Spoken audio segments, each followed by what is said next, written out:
today we will be presenting to you our three Swiss team who submitted their project to us. We will have several great jurors who will be looking at these projects today. So we have from various fields, we have Sarah Rösli from NPOC, we have Andrew Reed from Microsoft, we have Andrea Alberti from PMOD, Raik Leiter from the University of Zurich, Gregor Möller from the ETH Zurich, Charla Poussin from University of Zurich, and Enrico Cesta from CERN, who will be here today to judge your projects. Just as a short reminder as how it's going to run. So first, the pitch round for each team will have to present the official video that they did, which will be also then later shown by the central Cassini Hackathon team, which is 2 minutes length. So remember, this one is public. It will also be available on YouTube later. So first you will show this video from your own screen. Then afterwards you have 5 minutes for a live pitch. To just give us maybe more details about your business model that you're envisioned, give some maybe a small technical demo, and also tell us what you plan to do in the future with this project. And you have up to 5 minutes for this. And then finally, there is a Q&A, which we are a bit more flexible with the time, maybe 5 to 10 minutes, where we invite our jurors to test a bit the ideas of our participants. So first up, we have Team Lutea, Lutea Systems. And from this team, it's going to be Jan Donnon, who is going to present to you. Jan, are you ready? Yes, Nina, thank you. Okay, then I will stop sharing my screen.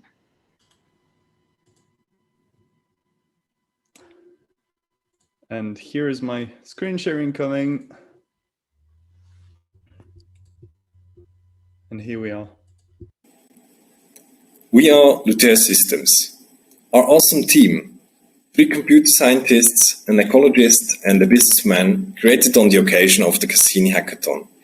Together, we are working on our disaster prevention software to step in a new era of AI-supported digital mapping services. Climate change is affecting water distribution and the land surface. Because the European population is growing and civilization is stepping further into nature, more and more buildings and infrastructure are at risk areas.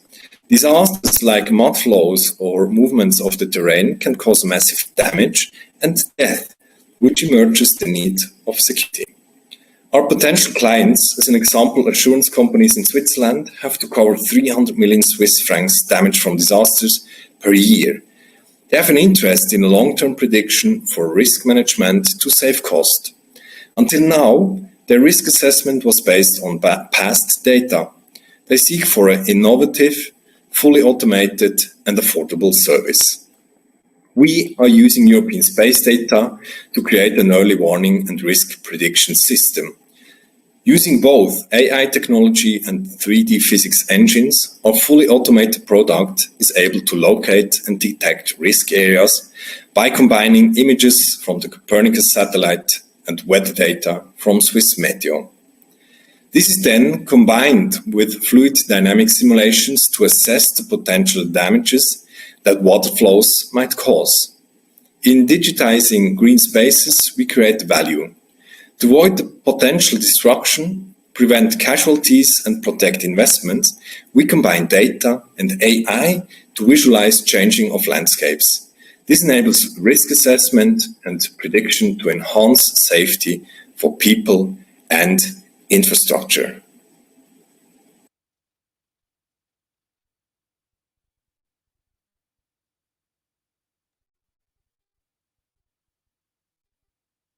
And here was our 2-minute presentation, and let me keep sharing and start with the full video presentation, unless you have questions already. Fantastic. So, good afternoon, everybody. We are Lutea System. During the upcoming minutes, I will tell you about our natural disaster prediction and simulation service for mud flows.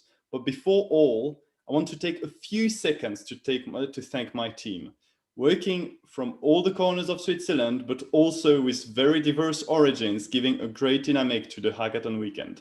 Enough said, so let's get down to the problem. Mudflows or mudslides, unfortunately, no longer have to be introduced. Climate change, growth of populated area made this disaster more present than ever in human history. Disastrous events succeeded each other. In the past years, mudflows happening in Switzerland only made the headlines across the globe several times. Too many times. By predicting them, we could save lives, homes, and avoid tremendous costs, evaluated around 300 million Swiss francs per year only in our country. A product of the sort, if it is affordable and reliable, is key for many organizations, including for governments, to protect the population in strategic areas, for insurance companies and construction companies to adjust their workflows, or of course, natural park and natural preservation organization to minimize the damage done to the ecosystem of a region. And this is what we offer. First, we use Sentinel-2 data to gather information about precipitation, terrain moistures, terrain movements, nature of a terrain, past meteorological events.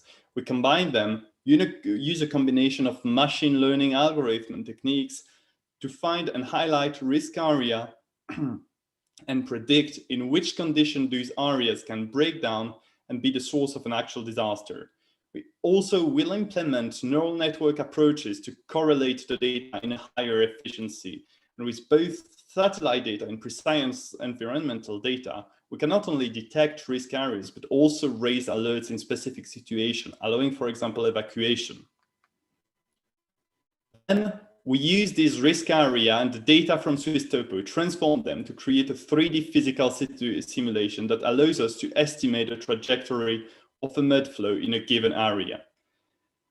Here, we made just a rendering of this simulation for you to see what it looks like. You can see there how the fluid, a mud behaves in a given condition. Of course, this is not our final product, just a representation of it, but this is our solution. After gathering the risk areas, rebuilding them in 3 dimensions and running simulations, we can offer accurate prediction of the potential damages caused by a mudflow. You can see on this image the final result of our work. We compute fully automatically the potential damage of a mudflow in a specific area. Running hundreds of simulations, we can classify areas by risk and potential destruction. We can, thanks to the simulation, even add parameters and see the impact of a drainage, a trench, or other measures in the protection of an area. Our product is unique in its approach. With the data we use for selecting risk area, we offer long-term prediction. The simulation for that kind of event is, as of now, unique on the market. Finally, the data used from Sentinel-2 and Swiss Topo allows to maintain our exploitation costs low. This new technology of disaster prevention and service will open new market segments, but it also offers a great synergy with other companies as Deltairs or Prisnat, tackling similar problems from different angles and focusing their strategy mostly on governments, offering with them fantastic opportunities of collaboration and growth. Their presence on the market also highlights the existing need for such a solution. On a final word, our logo hints how we have to look towards the future. We hope this hackathon will give us the possibility to develop and found this project into something that will make a difference for Switzerland and for Europa. I know of some CERN knowledge transfer members present, as it's through them that we first heard about the hackathon, and I know they offered already in the past fantastic opportunities of developing such ideas in our organization. We also heard of the prize sponsor and the hackathon partners and the project incubators opportunities they offer. And we deeply thank them for this opportunity, and we hope we can pursue this project in this framework. That was brought to you by Lutea System, a Cassini Hackathon team to develop in Switzerland and in the rest of Europa a state-of-the-art natural disaster prediction and simulation service for mudflow. Thank you for your attention. Thank you very much, Jan. Would any of the judges like to ask some questions? You can raise your hand with the little reaction button there.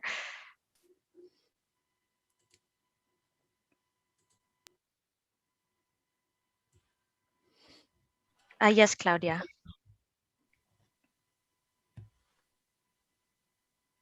Go ahead. I think you're muted.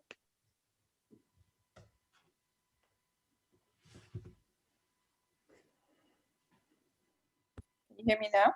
Yes. Yes. Okay, sorry. So thanks for this very nice comprehensive presentation on your ideas. I think it's a very nice idea, and already said if it's working, then I think there is a high potential. Can I ask you a technical question to the figure that you're showing, where you have the different risk areas? Can you maybe go back to this slide? Yes. Once I figured out, yes. Yes, I see it. Yes, exactly this one. So I'm wondering how, if you can explain a bit more in detail how you get to this result, because what I'm seeing is you have these red areas and the yellow areas, and let's say it doesn't, to me, it's not that logic that the red areas is surrounded by the yellow areas in the center of the valley, if it's a valley, if I see it correctly. And why is it there red? What did you include in this results that it gives? How can you explain? Absolutely. So elaborate on this? I can elaborate on two things, but the most important things, so to answer your question shortly, what we do is that we run a physical model hundreds of times, and did you understand what I wanted to say? Yes. No, I cannot hear anything. Can somebody hear me?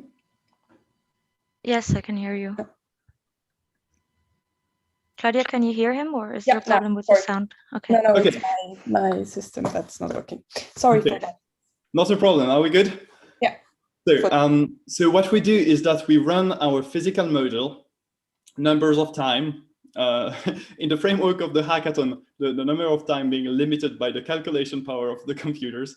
And we see basically what was the trajectory during this number of time, what was the trajectory of the simulated mud flows. And the more the mud flow went into an area, the more the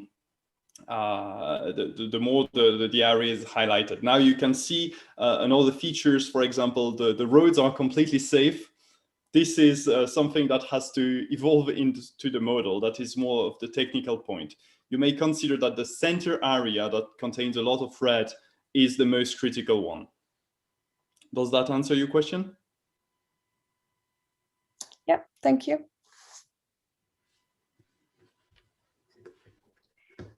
Any other questions? Yes, Andrew, please. Thank you very much for a very compelling pitch. Fascinating, and I can think of lots of instances where it could be applied. Could you, maybe I misheard this in the pitch, but I was interested to understand who your end customer would be, and what your approach to charging would be, just if you had any thoughts over the weekend as you went through the hack on those two aspects. Absolutely. So our key customer will be insurance, and for the case of Switzerland, reinsurance companies. There are already some companies, typically business that are active with the governments. We believe we can be complementary to them also for that kind of clients. And yes, the idea is really to sell a service. So basically an API that could allow them to really see where the damage would be and estimate for a given region the cost of insuring. And so yes, selling it as a service, as an API. Does that answer your question? Yes, super. Thank you very much indeed. Thank you. Yes, Enrico, next, please. Yes, thank you. Thank you for the very interesting presentation. It looks like a beautiful project. I had a few questions, all are relatively unrelated, but I was wondering, for instance, which kind of data were you planning to exploit from the satellites on one side?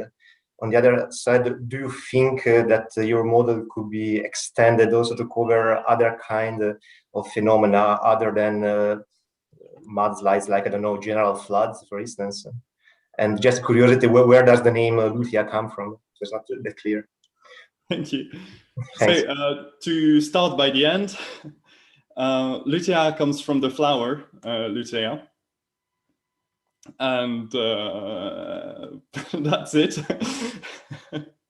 And trying to preserve the flowers, I would say. And so yes, the type of data we use is so far mainly the Sentinel-2 data, especially moisture index, water level that you can see here. We try also to guess from it the movements of the terrain, which is not really not very simple, but we also have on that purpose some Swiss topo. We did some tests on Swiss topo. And yes, so really our system relies on two things. One is the risk area detection, and the other one is the fluid mapping. For the risk area, of course, if we take another danger, we also have to consider other risks, but it's wouldn't be much of a problem to implement. That would be retraining, that would be finding new algorithm for a specific problem, but that is it. And on the other side, the rest, it's fluid simulation. So really, characteristics of a fluid, okay, if I have a fluid dynamic expert, I'll get hanged for that, but they are still rather limited, or at least in the way we can simulate them. So typically, the key one for the mud flow was the viscosity of the liquid. So it would be actually fairly easy to adapt that to avalanche, we thought of in the first place, or probably also to flood. But the flood also, it raises a number of other questions, such as access to some terrains. And I have a colleague that's been studying it. I know it's a very specific area, but we'd be happy to try.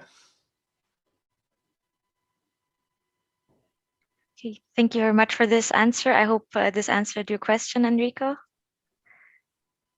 Then yes, we have, thank you. Then we have another question from Raik. Raik, please. So maybe just for understanding, are you focused on identifying risk areas, or detecting or quantifying like damage, like a damage assessment?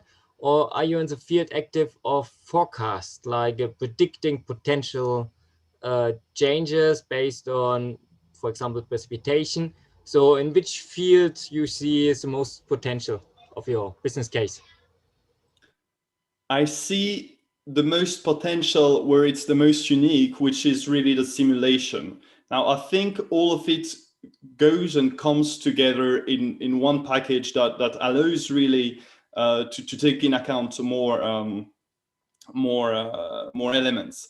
Now, if we talk, for example, at the other company, Prisnat, that is also active on the topic, what distinguishes us on the market really are low cost and this simulation that allows to make financial forecasts. Of course, we will not do the financial forecast ourselves, because we are not the insurance or reinsurance company that knows really the number of what is underneath potential mud flow, but we can tell them what areas to look into. And to tell them what area to look into, we need all the elements. Does that answer your question? Perfect, thanks. Thank you. Actually, I have just also, for the fairness to the other participants, a question as well.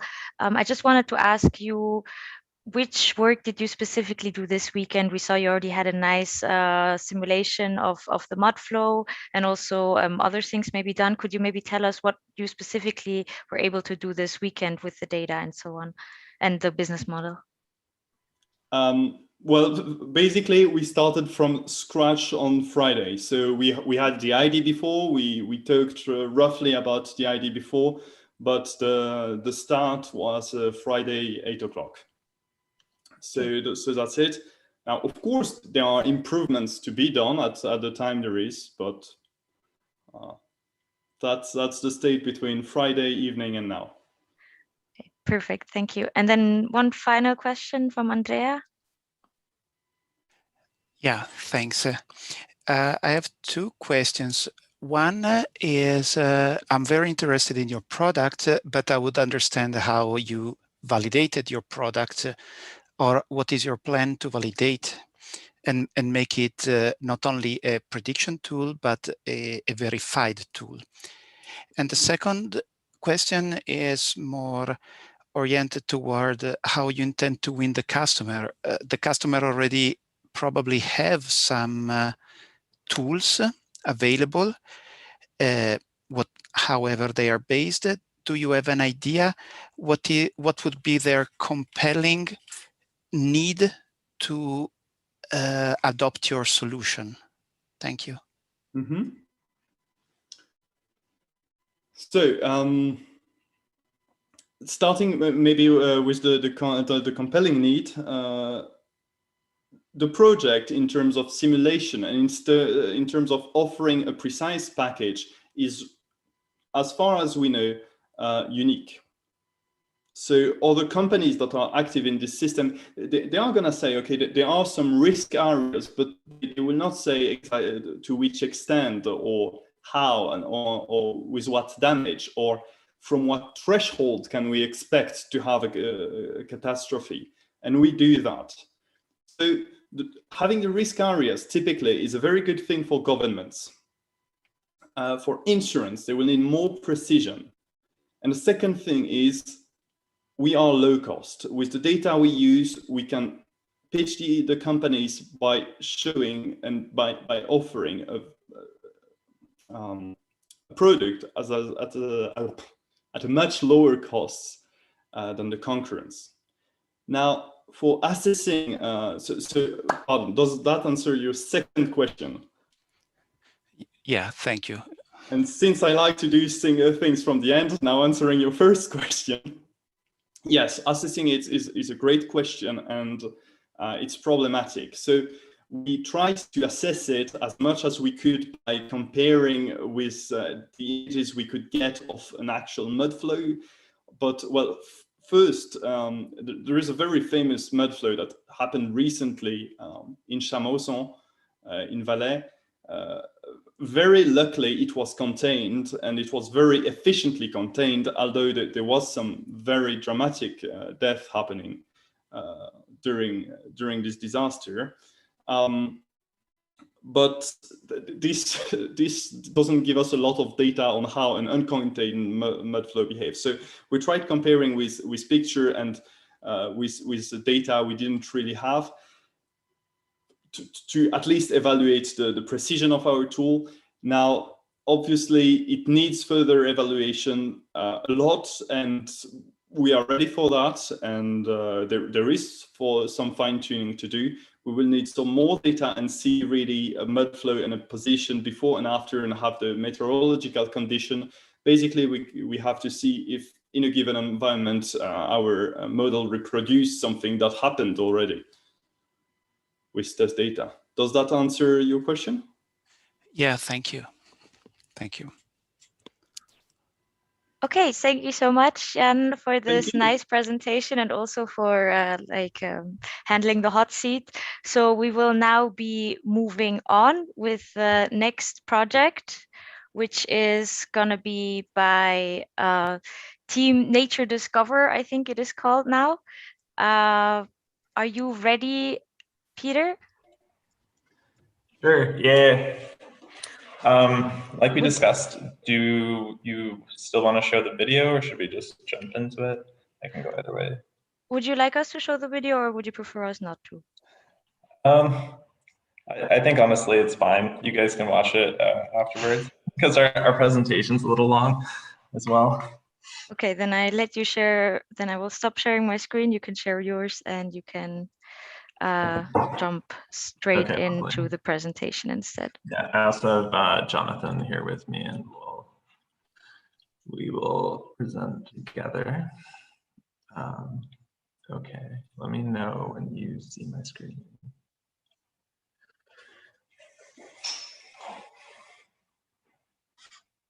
Which is hopefully soon. All good. Okay, great. So we are Team Value, who came up with the Nature Discover. And essentially this is finding the best spots to exercise and get outside around goal 3 of the Cassini initiative. So the problem that we're trying to solve here is good outdoor spaces are hard to find sometimes. There's ones that we all know, like the Limmat River, that everybody frequents because it's known, it doesn't change very much. But it's kind of difficult to go exploring outdoors because you never really know what you might find. So, you know, it really takes a lot of planning and effort to be able to go find like, hey, I want to go check out this random valley in Graubünden or whatever. And so we wanted to help solve the problem of making it more exciting to travel to places more consistently and making that easier for people. And that is our main value proposition with the Nature Discover. So instead of, you know, going and having to plan all this, you know, spend all this time planning and so on, you could just go and have a recommendation from an app that's driven by machine learning to say, hey, like we think these are some top areas that we think you should check out based on your interests, whether they're hiking or climbing or bouldering or whatever. And we aim to meet this goal and our value proposition in 2 ways. First one, which would be, of course, recommending these outdoor recreation locations. And we find those using remote sensing, which is basically just computer vision classification, but with satellites. And we want to keep those customers engaged to continue to go to these other you know, new locations and check out more things. And so with that, we would also have an alternate reality experience. And so the value proposition, who wants this, right? You know, everybody likes free automation, right? Like we obviously would like to make money as we're a business. And the first one would be selling it to cantons or other geographic entities to increase tourism. So what that could look like is, let's say like we find some really good bouldering areas similar to Cresciano or Magic Wood, and we could go and pitch those to you know, our abilities and skills to, you know, whichever canton, so they would sponsor us to be able to have more consistent and reliable recommendations to get people visiting and increasing tourism. And then additionally, outdoor recreation outfitters or magazines we can also sell as a service. So, you know, lots of companies like to provide different data. Here's where the cool crags are, so on. And there's advertising tied along with that, so we could sell the data. So in terms of a pseudo demo of what we have, so the first bit on the left is the finding part, right? So that's the Sentinel-2. We're primarily looking at RDB channels. And so you can see in red, this is Overvalle. This is areas of interest or areas of potential interest. And in order to generate those, we pulled a bunch of data from OpenStreetMap, as well as from scraped a bunch of data from thecrag.com, which is a climbing website, to find those locations. So anything that's red there would be a potential area for, you know, an exciting outdoor place. And the green stuff is just the normal background. And so in the future, we plan to pair that with actively searching through this using remote sensing. We'd probably be using a neural network, but we haven't fully aligned on the final plan there. And then here you can see a screenshot of the alternate reality app that Jonathan has been working on. And that would essentially be like, you know, the users there, they can find more ways to interact with what's going on, make it easier to find, okay, where's the mountain, where's the lake, where are the cool boulders, and things like that. Technology, we use it. And with a lot of the satellite imagery, as I'm sure you all found out, and I definitely did. The file sizes are huge, right? So distributed and big data processing is quite important. So Kubernetes and so on would be critical. About the team, real quick. So this is myself on the left, Jonathan here, and then our other two friends who unfortunately were actually ill this weekend and couldn't really participate. So we had a pretty good time, Build's character, but they helped earlier in the ideation phase. So Calvin and Yos are also helpful. And moving from here, I'll let Jonathan speak a little bit more about the business model. Great. So yeah, we thought about business models. So for the value proposition canvas, we focus on the users, the people who actually use the app to find new locations outdoors to exercise. And for them, it's mostly people who live in the city, office workers who don't really have that much exercise usually, and who should have more exercise to be healthy. And on the other hand, they also want to do exciting activities to have some change from their work and to have some fun. And then they also might want to impress their friends on Instagram with these nature photos that they found. And so for them, the benefit of our application is they can discover new spots that they haven't known about in nature, and also that they couldn't find in some apps or tour guide books. And then they can also find locations for different sports. So we've been looking at bouldering, hiking, or also swimming. So there are like a lot of small lakes that you can find in the mountains too, with the satellite images. And yes, and also through our app, because we have so many different spots, it also helps the people to have a calm environment, because it's unlikely that many people will really go to the same place, because there are so many different choices where they can go. And yeah, and also this helps to alleviate some of the pains that people have of going to nature to exercise, is because if there are like fewer people in these concentrated, it's just much less damaging to the environment, and there's and less trash, and there are no like noisy groups of people that you can have sometimes at these popular tourist spots. And also with the AR, it can guide you through the forest, so you wouldn't really get lost, and you can get to the places you want to find. Okay, and yeah, so basically just the same. Yeah, the same. But anyway, yes, and I mean that also we also did a business model canvas. And so there we thought more about the whole business, like how we also can commercialize it. And for this, we also have another customer segment, which is more the cities or companies that produce these outdoor gears. And I mean, the cities want to attract more tourists, or they want to have, of course, help the citizens to have better health. And outdoor companies, they want to sell their things. So I think there's a lot of potential to cooperate with these cities and with these outdoor companies.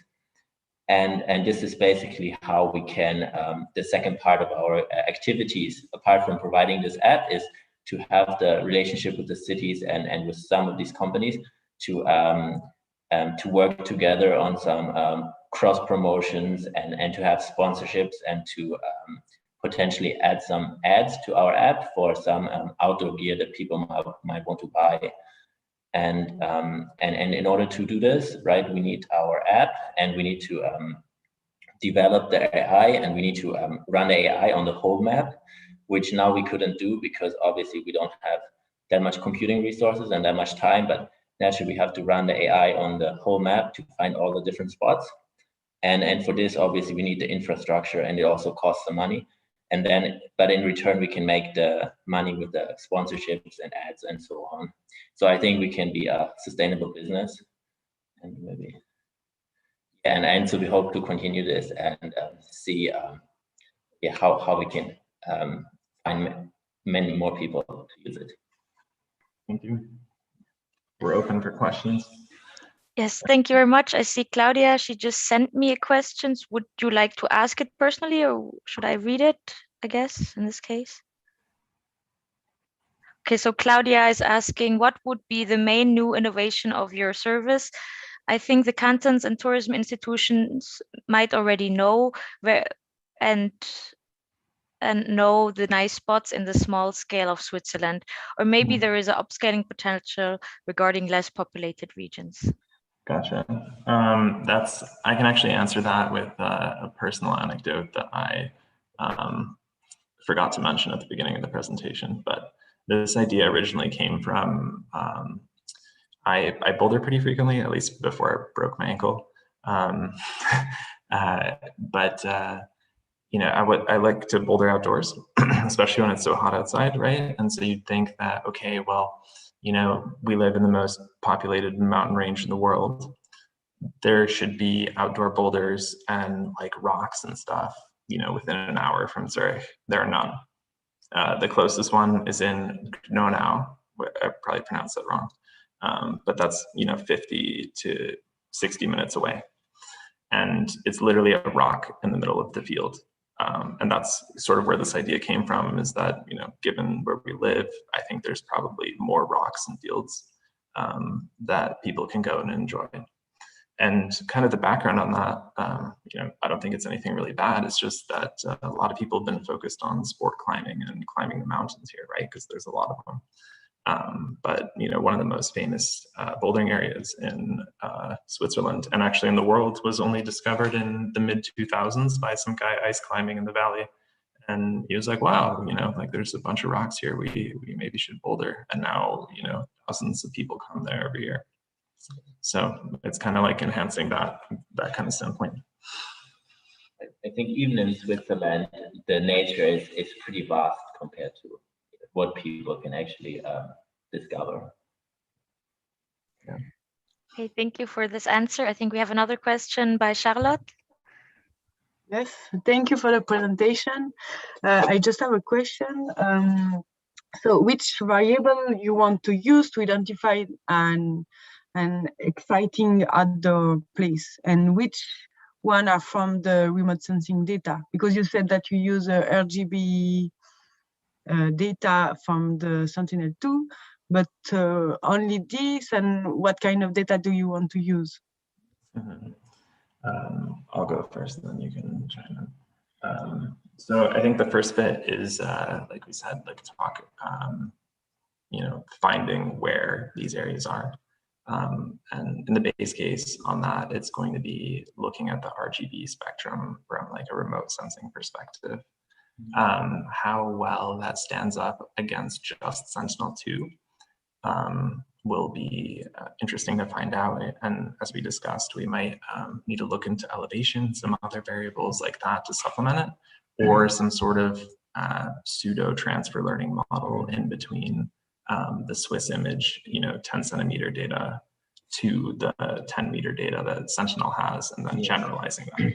And then, you know, all the other data from Swiss Topo and so on would be part of our app that, you know, Jonathan is looking at, part of the AR stuff.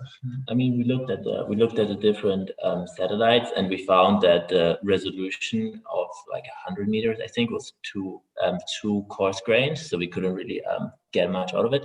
But 10 meters, it seemed possible to detect bouldering areas and lakes and so on these ones. And then it's mostly just the RGB images can give you quite a lot. And then with the machine learning models, you can train it to find the right spots. Yeah, and you know, at least we mentioned the OpenStreetMap stuff to train the model with before, you know, we start doing this remote sensing. And then the bouldering data, a lot of it is manually would be manually scraped and then compared versus the tiles. But I think using Sentinel-2 is probably a good start either way, because the Swiss image data, I think, is like almost 2 terabytes or something like that. So it's not really feasible to go and search through there. And we could probably at least start narrowing things down through Sentinel-2. Okay, thank you. Okay, thank you very much for this answer. Enrique, you have another question? Yes, thank you. Just a curiosity. Do you think that you could add the feature to your system concerning allergies and pollens? So seeing from a space if there is allergy problems, so people can choose the spot where they're having outdoor activities depending on their medical situation. I think the allergies, right? It depends what allergies exactly. I mean, whether we can see it from the satellite images, because obviously, if somebody is allergic to, I think, rapeseed or something like this, we can see it from space. Yeah. But I mean, there's some pollens that can be detected from the plants from above, and some cannot, right? Mm-hmm. Yeah, and I think that that's a really interesting proposition. We just need to look into what kind of causal variables there are. But I mean, it would make sense to have something to include in the app, right? Because if somebody's super sensitive to pollen allergies, we're probably not going to want to tell them hey, go check out this place in Ticino, and then they have a miserable time. Yeah, it's a good idea. I think for this we could also probably include some additional data, because I think there might also be some database about the pollen in different locations.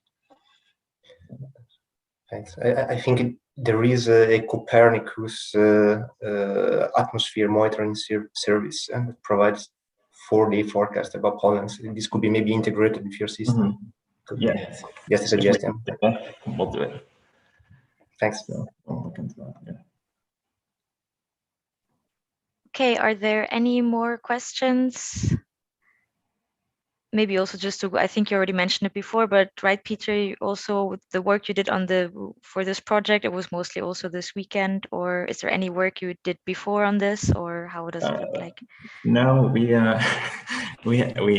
we're still trying to figure out the virtual machine stuff as of yesterday afternoon. So it was a lot of diving into that, a lot of fun things like figuring out how to install RDAL in Python, which is surprisingly difficult. But yeah, I pretty much just the idea. I personally had that experience of being hey, why can't I find any boulders anywhere? Yeah, but we changed it. I mean, we expanded. Yeah, because first we were just thinking about the boulders, but then actually on Friday. It feels like yesterday, but on Friday we were also thinking we should expand it to have really more people who can use it, not just the people who like bouldering, but we can also include other kinds of outdoor activities. Yeah. Okay, perfect. So we have one last question from Andrew. Thank you, gentlemen, for your presentation. And just one thing, because you've actually covered it in your last answer that was just going through my mind, which is, as you look at the business case, do you think that the cost to build would be catered for by, just to use your example, the bouldering community would spend sufficient to find unique locations? Or is it something, do you, in terms of that trade-off between the cost of the application, cost of development, exactly. You think that you could actually you could tip the balance in your favor?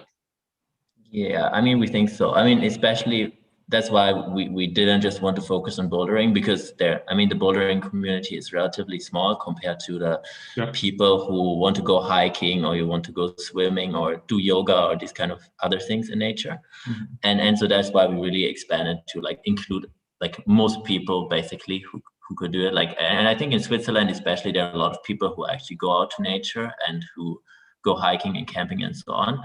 And then I think from the business case, it's the cost of running the AI on the data is quite high, because we have the huge area. But on the other hand, we don't have to do it every day because the topology doesn't really change. So we just have to find the good places once in a while, and then maybe after some time we update the model and we can run it again. So I think this really limits the cost.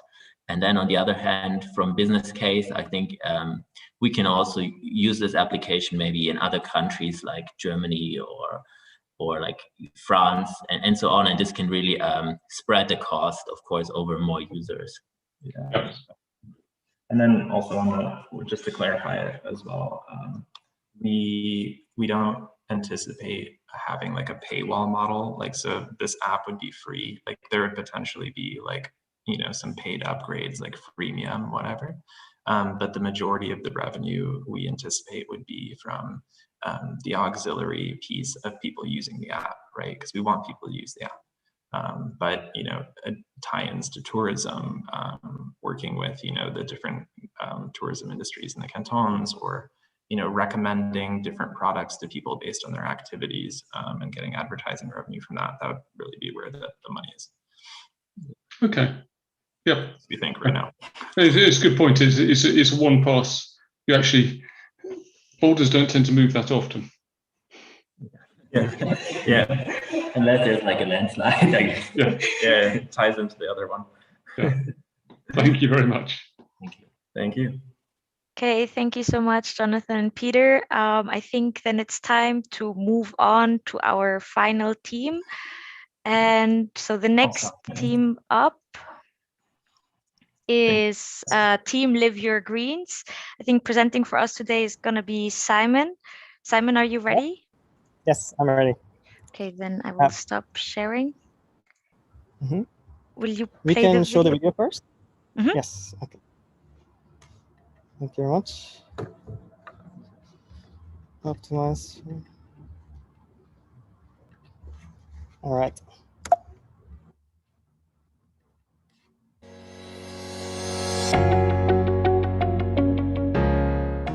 Hi, I'm Manuel, and we're a team of 8 here at Live Your Green, working on making green spaces more sustainable. You can see our technical team working on cutting-edge algorithms using historic and real-time Earth observation. On the other side, we have a business team ensuring the maximum value creation for our individual and corporate customers.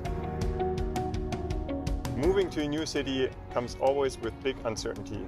Whether you're renting or buying a new place, there are certain aspects of the neighborhood that you wish to know. I personally made the experience when I moved to Zurich a few years back from Germany. I wanted to know the neighborhood that I was moving to. I wanted to live in a neighborhood that is green, that has good access to running ways for me, and that is close to water. We received some amazing Sentinel-2 data, so from satellites. And this data, we actually receive it every 5 days. So we have some amazing historic convenience there. From this data, we apply some algorithms, some filters, and we do a lot of processing. And going on from there, we can provide the results directly to you as a customer. Even if you are a bank, we could provide some APIs, so an internet access point, receiving the data directly. Or, of course, as a more general person, you could receive the data via just your mobile phone or any browser anywhere. And you could just go on a map, you select your house there, and you will find out precisely how much vegetation is there right now, what's the water quality, what is the pollution there, and more importantly, how has it developed historically. So when you move there, you can actually move there with confidence. If you feel like Ricky felt, we have the solution for you. Visit us on liveyourgreen.eu.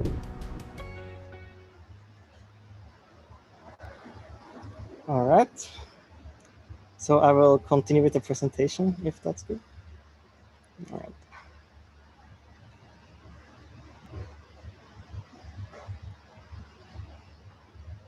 So we are team Live Your Green, and our motto is make your green come true. We are just 8 friends who met through an academic space society. So that's how we met. And we were thinking, what's something which is uniquely possible with the data provided in this hackathon? So that was one of our first thoughts. All right. So what's the problem? The problem is that it's very difficult to evaluate green living or environmental quality of neighborhoods. So the first thought we had was Laura and her family, for example. Right? So Laura wants to move somewhere, she wants to buy a house, or she wants to maybe go on vacation somewhere. She would like to know, is there pollution there? How green is it? Is it noisy? Are the trends good there? Is it getting more green or less green? Because she will move there for 20+ years, right? And things like this.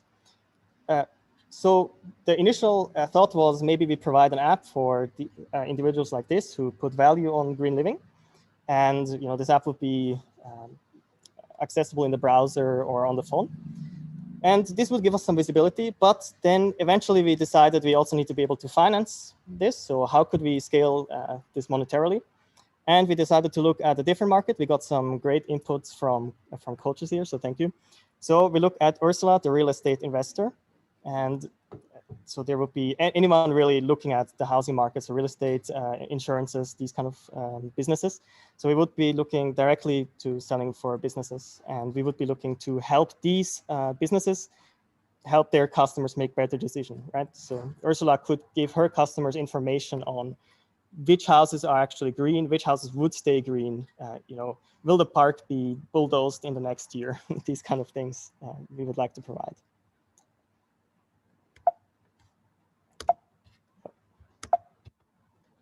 So moving on to the business model or the value proposition. So we decided that there are actually already a lot of indices of this sort, right? There are air pollution indices, there are like nature indices for specific cities or countries. And the problem with these indices is they lack some things we consider crucial to provide value to the individual customer. So for example, the index we've created using Sentinel-2 data for now is geographically precise. So most indices which do exist, they are city-wide or country-wide or even wider than this, or maybe canton-wide. But it makes a big difference where in the city you're living, right? If you're living on the sunny side or a shadow side, or if you're living right next to the highway, if you're living at the sea, if there's a park nearby, things like this, right? So our index could actually be geographically precise because the resolution of Sentinel is more than good enough for this. The second thing is we can actually provide trend data because Sentinel-2 actually we have data every 5 days, right? So this is some amazing data source which other satellite sources maybe can't hold up with. So from this, we could do trend extrapolation, right? We could look at the last 20 years, have parks disappeared, have trees appeared, is it stable, these kind of things. And I think this is very important when looking for a long-term housing market. One thing we can also provide, of course, because we only use satellite data is it's global, right? It's easily scalable. And another thing is it's actually comparable. You can compare across countries, across cities, because most indices focus on specific things, and then there are other indices for other countries, etc. And sometimes it's really hard to compare these data sources. So this is something we could also provide, this global comparability. Then, of course, the thing we actually want to help Ursula is have an easy and convenient data source. So the thing about these indices is there are many of them, and they're hyper-specific, and they're all over the place. You could probably come up with something equivalent, hopefully not as good, but it's probably possible. But the thing is, we're trying to collate this data, and we can actually read out almost all important data from Sentinel-2 and 5 and Landsat. So we can bring it all into one location and globalize it. And lastly, some indices really are not transparent or really difficult to understand. And since we're using a democratized data source, it actually allows for a transparent process, and we can say that we are doing it fairly, so to speak. So then what is the product we're going to be looking for selling to these businesses? It would be an API. It would be tiered, for example, for individual agents, for agencies, or for very large businesses. And the good thing about the API is it would give us stable income, right? So they would pay a monthly fee at whatever tier or usage criterion they need. And this would actually give us, stable income. So this is great in our opinion. Then scaling up. So I will come back to the question in a bit, what we did now and what we're going to do. But this slide is about what we would like to do in the future with this idea. And there are two sides. So the upper half of this slide is about how we could scale up the business side itself. So the data it's always the same. We can always apply the same process. There may be some very specific things, for example, deserts, these kind of things, but they shouldn't be a big inconvenience. So the approach we took is very generalizable across the entire globe. And of course, the data we have is also just global because we're using satellite data, right? Right now, we only have Zurich, but of course, using satellites, we don't really need to think a lot about where would we get this data. Then the lower part of the slide is about how do we scale up the technology. For this hackathon, we focused on a very, very hyper-specific prototype. So I'll show this in a second, just to have something working. But actually, we also got a lot of great ideas from the coaches, and we also had there are lots of ideas on how to technologically improve this. So you could apply deep learning. Right now, we're just using some simple visual computing. You could also use further data services, so Swiss Topo for Switzerland, which we've had a look at, but haven't implemented it yet. And of course, things like OpenStreetMap, etc. There are many data out there which could be global and augment our product. Then time series data. For our demo right now, we don't have time series data right yet, but we do have a single day in summer, which is very cloudy, which is not cloudy at all, sorry, apologies. So we used a simple data set there. But of course, we could extrapolate trends as well. So we want to do this eventually. We could use other satellite data. Right now, we've only focused on Sentinel-2, but we would like to include Sentinel-5 because there's some really extremely interesting things like pollen or gas. And of course, we would like our rating or our index to be adaptable, right? If someone is very allergic, as mentioned previously, or if someone prefers maybe water over forestry, then they could select what they prioritize. And so, yeah, including additional data would help us tailor it to the unique customer. And of course, there's a lot of further analysis we can do, even just with Sentinel-2. We did look at the water index, but it's complicated. Pollution, seasonal trends, transportation. These are all super interesting, and I think in the future, these could add to our product. As for the demo right now, it's only based on vegetation. So I'll show you that. So I'm doing a live demo, so this will definitely go wrong. It has to. So what we've created, so we focused on actually having a product in hand, which actually works. It runs on the virtual machine. So yeah, you can access it out there. And we got some great assistance from Querydias for opening ports, etc. So this was very kind.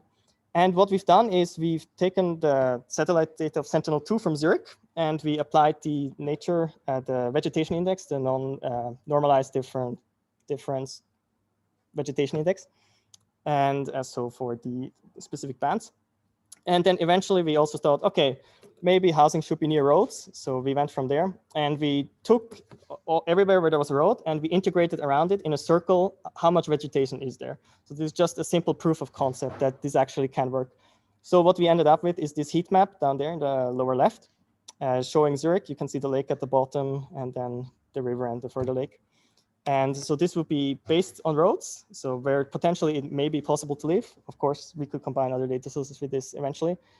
And it would tell you, if you click on a map, it would tell you how nice is this place. So this prototype is live, so I would like to demonstrate it. I can also share the link in the chat if I know how to share the link. One second, technical issues. More? Ja, aber wo bekomme ich den Link her?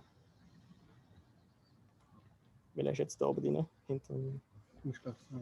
In any case, I'll share the link in a... it's there. Thank you very much for sharing. That's very kind. Share the other screen. Yeah, someone else already shared. All right, so the app looks like this. Stop sharing. Yeah, live demos, they have to go wrong. So I'll share this one. Okay. Right. So can everyone see the app? I hope so. Okay, perfect. So one thing, we used Vue.js on an NPM server for the front end. So this is actually also possible to be used on your mobile. So you can just run around with this thing if you want. You can search your location, zoom in, zoom out. And the thing we tried to show at this point is if you click on a specific point, you get a number, and this number should correlate to the heat map. We are currently not quite sure if it does, because I think the latitude and longitudes have shifted quite a bit, and we tried to correct it, but it seems to be quite complicated. In any case, it does read from the heat map, and with some small bug fixes, this should work. Of course, we also have a trend in here. This trend is not yet implemented, but yeah, it's more of a visualization. For the backend, since it's not possible to see the API itself, we wanted to have this quick front end just to show it. But the API itself is using Flask and it's super scalable. It can do anything we really need it to do on a global level. Flask is pretty neat. Of course, we stayed within Python, within the let's say, the requirements of the virtual machine. So we were also a bit limited on this end of things.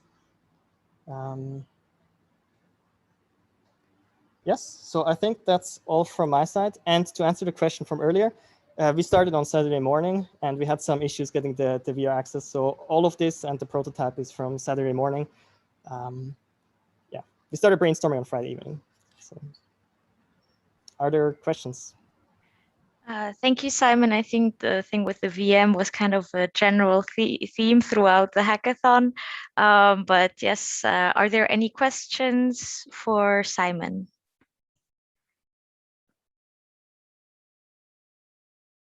Yes, Enrico, please. Thank you. Thank you very much for the presentation. A nice demo. We're just trying to understand this number that is reported in the demo. That's just proportional to the vegetation density on that specific point. Is that correct? Almost. It's also in relation to, so we integrated every pixel where there was a road over the surrounding vegetation, and then we downsampled it because we had limited resources, and we applied a slight blur. So that's what it is currently, yes. We would like to add a lot more things like hydration status, these kind of things, but we just focused on getting the product somewhat working. Nicely done. Thank you. Raik, you also had a question? Yeah, maybe just your business case. So how you will serve this information to which type of customer? So you mentioned the app for the general people, but how looks for the corporate customer? Yeah, so the app was more of an initial thought and maybe morally for providing this democratized data to the world. But as you said, for the business case, we were looking to provide an API. Actually, the app I've displayed just now does use the API in the backend, so it does show that the API already works. But it's just not very fun to look at an API because it's just text on yeah. But we would be looking to provide an API, for example, for insurances or banks or people investing in the real estate market, or of course, real estate agents or agencies who are looking to provide their customer with additional value, things which actually matter more and more these days, as we've also learned in the Corona crisis, of course. And we would provide this API maybe on an annual or monthly basis, so there will be recurring payments. So this is a thing we thought was quite good. So we have stable income, not just seasonal or something like this. And of course, we could always tier the API or ask them to pay depending on how much they need it. Does that answer your question? Perfect, thanks. Thank you. Okay, thank you very much. I think there was another question from Andrew. Simon, thank you for that, and thank you for being brave enough to do a live demo. It's always good to see someone prepared to embrace the challenge and run live code in such a short period of time. So kudos to you and the team for doing that. I like your business model and I like your approach. I was interested about whether you'd had chance over the weekend to look at what the competitive landscape looks like. Is there something with the Environmental Protection Agency in the US? Is there something similar available, or are you heading into a market where there is no competition at this stage? Did you have that chance to look at it from that business side of the business? Thank you very much. Yeah, it's a fine line between bravery and some other things, so I appreciate it. Bravery's good, don't worry. Yeah, thank you. Concerning the competitors, we have looked and we've looked a lot. There are many indices, so everyone's like, oh, we need a new index, let's do it ourselves. But these points I mentioned earlier, most indices don't seem to hit any of them or enough of them for them to be relevant. So of course, there's like local pollution index. You could look at Google Street Maps yourself and go in there and walk through the neighborhood and see if you like the park. Of course, you wouldn't know if the trees are there for 20 years or if they've just been planted or if recently something got bulldozed. And of course, globally, I think there are indices from the UN and these kind of things, but they compare more countries or at most detailed cities. Like there's nothing more detailed than cities. And if you happen to live in a small place, then, or if you happen to want to move to a smaller place, which the UN didn't consider important, then you're out of luck. So these are the things we found. Yeah, so we haven't found someone who hit all these points we could hit with this data in our way. hopefully. And the super localization is a good point. Yeah. Yeah, we really wanted to focus on this geographical preciseness. And from this, we can always scale up. You can always sum up cities and countries, right? But it's much more interesting to have the individual points. Yeah. Brilliant. Thanks, Sam. Okay, thank you so much. There is another question from Andrea. Yeah, hi. Thanks for the presentation and for the cool demonstration. How do you intend to validate such a lumped coefficient? I mean, you lumped up some parameters, you throw the dice, you give a number. How do you intend to qualify your product to make it meaningful for the people? And yeah, and the same question that I had for the team before. There are many quartier experts, city experts, and how do you intend to win their resistance to adopt your product? That's a great question. Thank you very much. So making it meaningful to people, I think there are two parts to this question. I think the first part is we need to ask ourselves, do people actually care about this, about green living, right? And then the second part is, can we provide them the data or the information in which they trust, which correlates with what they care about? I think recently it is quite clear that people do care more and more about this. With pollution, Corona, we all had to sit indoors. So I think this trend, I'm not going to go closer into this. But to answer, I think the core of your question, how can we prove the validity of this? So this kind of rolls back to the initial point. If people do care, I think they will be looking for something like this. I think if we bring it out there and we can show that it's based on a lot of varied data, and this data is accessible and it can be tailored. For example, someone may care for Poland more than for others.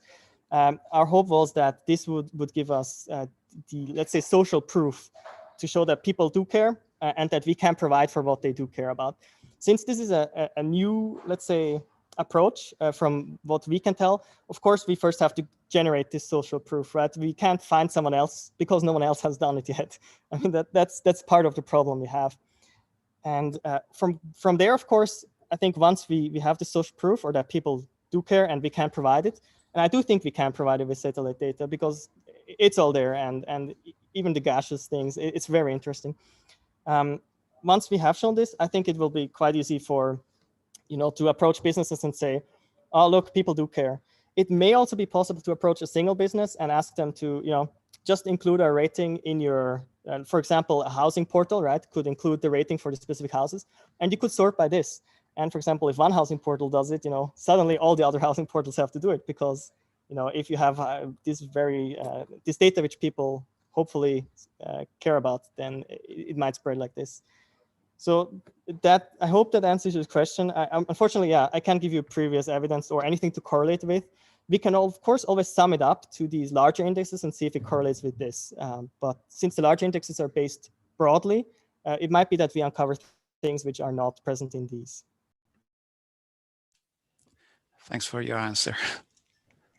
Okay, thank you so much. Are there any questions left for Simon? Okay, it seems like they're not. So thank you very much, Simon, and to the whole team for preparing this presentation for us. Actually, this has already been the presentations for this afternoon. What will happen right now is that we will move the judges to another room so that you can deliberate a bit more about the presentations you just saw, maybe also look at the junction submission page as well, and also go through the criteria to just have a bit more time. And for the hackers, I will place you also in a room there. You can just wait, and we will be back here at the same. You will come back here in the same call again at 5 o'clock. So thank you very much for the sessions, and I will see you back at 5. Okay, perfect. So yes, the judges have reached a verdict. But before I'm going to tell you, I'm just going to quickly remind you again what is also at stake. In addition to the Swiss cash prizes that we have, now, namely, it is that the winning team of Switzerland, so one team only, will be moving to the demo day, which is next Thursday, actually. So this is after the hackathon weekend. The winners of each location and the entire entrepreneurial ecosystem will actually come together for the demo day, which is organized by the Central Hub. And here, the top 3 teams of this round, of this final round, will be selected and awarded 100 hours of mentoring to continue to develop their idea. So don't miss this exciting opportunity and to hear also these pitches, to tune in also on Thursday.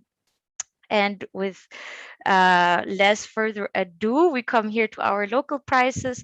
So what we look at here right now is the prices which are provided by the ISA BIC as well. The first prize, 5,000 franc, then the second one, 3,000, and the last one, 2,000 francs. However, we have a specific demand that out of 5 points, each team has to have at least an average score, an overall score of 3 in order to be able to receive one prize.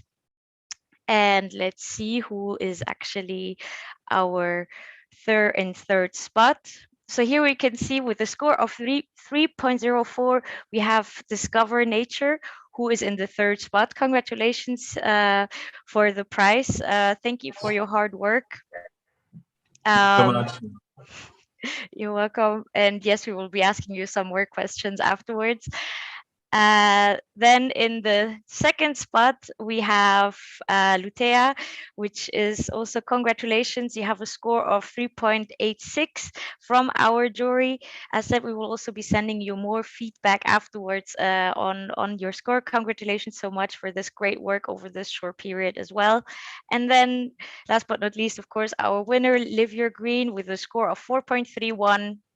Congratulations for this great job and for working so hard. And yes, I think let's just ask for Simon, are you still here? Yes, all of us are here actually. Great. Yes, we can see you. Bring a mask now since it's a lot. Okay, perfect. Simon, do you some words to say? Are you ready to present in front of the European audience? How do you feel? Yeah, we feel very excited, I think, all of us. We're very thankful, of course, for the opportunity. It was exciting in itself already, the hackathon. And are we ready? Probably. I mean, it's a hackathon. We'll be ready when we need to be ready. So, yeah. Okay, thank you so much, Simon. Jan, are you still here as well? Absolutely. Well, congratulations to the winner first. Thank you, Jan, in any case, for participating. I think it's a wonderful project.